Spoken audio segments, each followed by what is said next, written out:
இன்றைக்கு நீங்கள் பாடுகளோடு, பிரச்சனைகளோடு, போராட்டங்களோடு வாழ்ந்து கொண்டிருக்கிறீர்களா? இயேசு உங்களுக்கென்று மிகப்பெரிய ஆசீர்வாதத்தை வைத்திருக்கிறார். வேதம் கூறுகிறது, வெளிப்படுத்தின விசேஷம் 2ஆம் அதிகாரம் 10ஆம் வசனம், 10 நாள் உபத்திரவப்படுவீர்கள், ஆகிலும் நீ மரண பரியந்தம் உண்மையாயிரு, அப்பொழுது ஜீவ கிரீடத்தை உனக்கு தருவேன். 10 நாள் பாடு என்பது கொஞ்ச காலம். இந்த உலகத்தில் வேதனைகள், பாடுகள் உண்டு. இதிலே நாம் சோர்ந்து போய் விடக்கூடாது, முறுமுறுக்க கூடாது.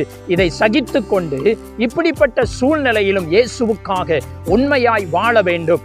எதுவரைக்கும் உண்மை என்றால் இயேசுவின் வருகை அல்லது நம்முடைய மரணம் வரைக்கும் உண்மையாய் வாழ வேண்டும் என்று கர்த்தர் விரும்புகிறார். அப்பொழுது ஜீவ கிரீடமாகிய பெரிய ஆசீர்வாதத்தை இயேசு உங்களுக்கு தருவார்.